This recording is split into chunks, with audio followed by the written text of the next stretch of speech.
This video is looking at combining three-point perspective with aspects of measurements to add a sense of windows that are they're properly spaced. So I already have our standard kind of three-point box. We're going to zoom into the wall, and what we're going to use is we're going to just divide this space up.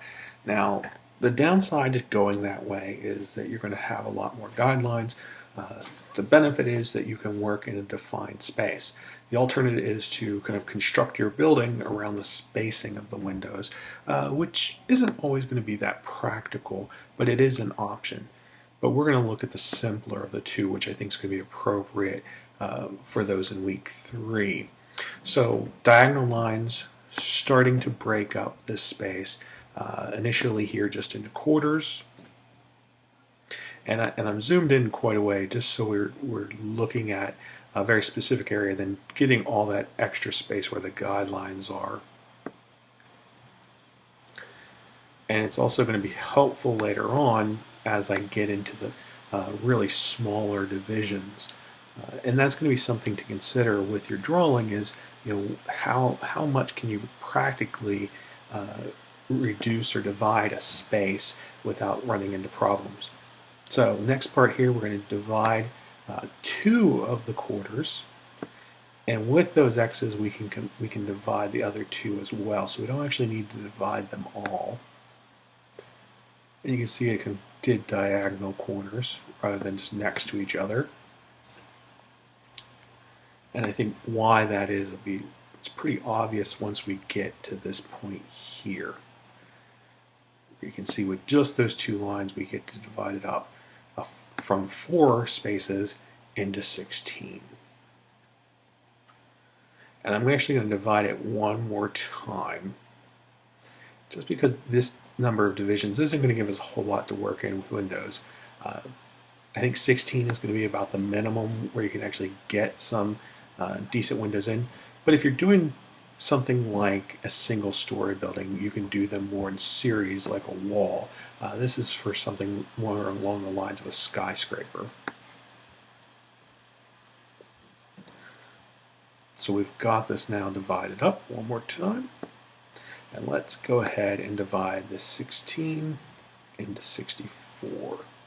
And you can see here how quickly this gets very small.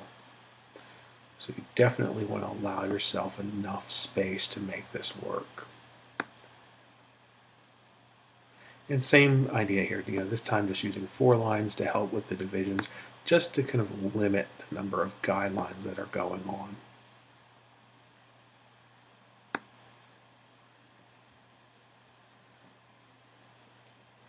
Now obviously with 16 we're not going to be in a situation where we can kind of get this perfect spacing that you may want to use, to where the space from the end windows is the same as in between the windows. We're going to use a smaller space in between and a larger space, or smaller space on the ends and larger space in between the windows.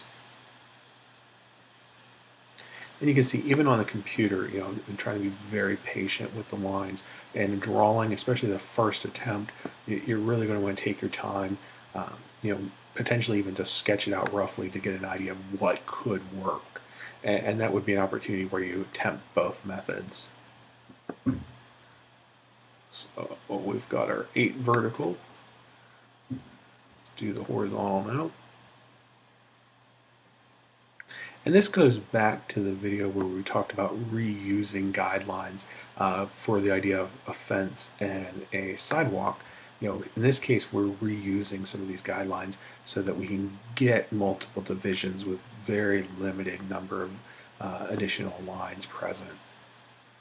Anytime you can limit the guidelines or reuse a set of guidelines is going to help simplify all the information that's being presented.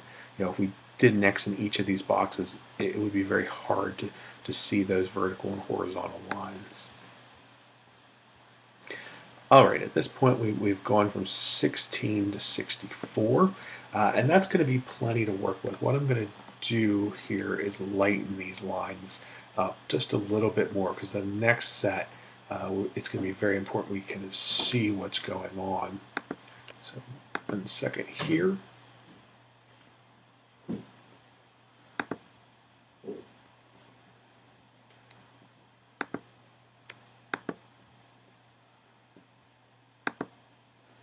Okay. And thinking about pencils, you would be in a position where you want to make sure you have enough light pencils, dark pencils to kind of go back and forth. So starting at the base, I'm thinking about using 4 blocks as a window, and then that way I can use a 4 block space, a 4 block window, and then a 2 block border on the side. Going up, again, we could use 2 in the middle and then just 1 on the top, 1 on the bottom. So let's take a look at what that would look like. And I'm actually going to do this in a blue line just to help it stand out even more. I don't want to make the line thicker, which is what I tended to do in other videos, just because we're working in a very confined space. And getting these intersections pretty close is going to be important to maintain that sense of realism. So there would be our first window. We're going to use a 4 block square as a spacer. We'll do the next window. And so in this case, we're still only looking at something realistically at 2 stories, but the same idea, you could scale it up. But I wanted you to just see the time and kind of organization that's going to be necessary to achieve this look. Now on a bigger scale, you have options of not necessarily doing it.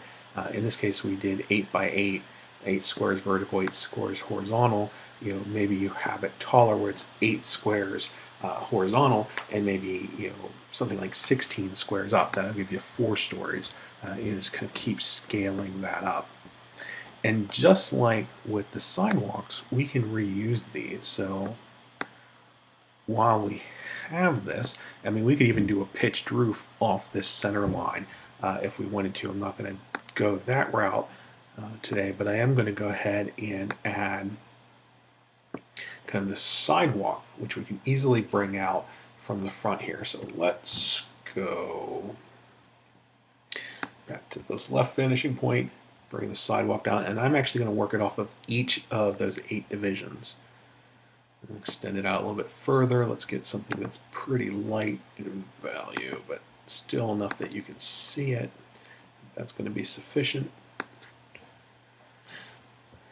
And just like before, that idea of reusing guidelines, getting the most out of them, I think is helpful and can really add kind of a nice touch of perspective to an image without a whole lot of excess work. Because if you take the time to measure the windows and then you kind of leave the sidewalk, maybe kind of freehand the spacing, or even just leave it open where there are no divisions, it's an option depending on the composition, but this way you really get to show a little bit more versatility with the measurements, and at the same time a stronger sense of organization, especially when we're doing with these kind of consistent numbers. Notice I didn't try to do anything like divide it into 9. It's much easier to divide that in half using that division method than trying to kind of get odd numbers.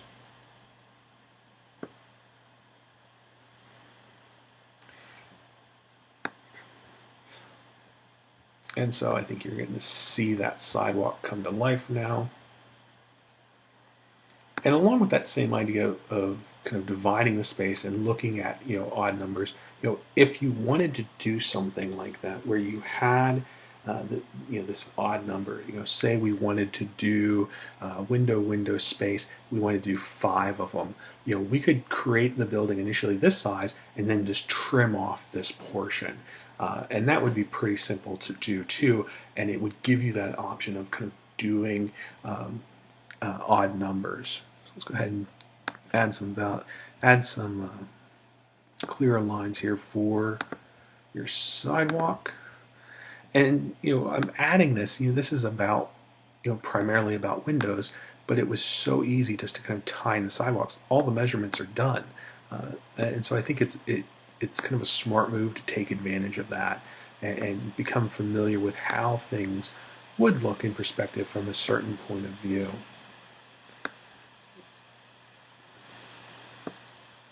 And once we had the spacing here, we could extend this just using that method of convergence that we looked at back in week 2 to get this, if we wanted to go back further. Come in here a little bit. And you can see, when we're looking close up at a small area, how confusing those lines are with them all being the same value. And I think that's one of those ideas where if we look at multiple values, we can get a lot more out of it. So there are your windows. There is your sidewalk. And hopefully this will help you really get the most out of that using divisions in a 3-point perspective scenario.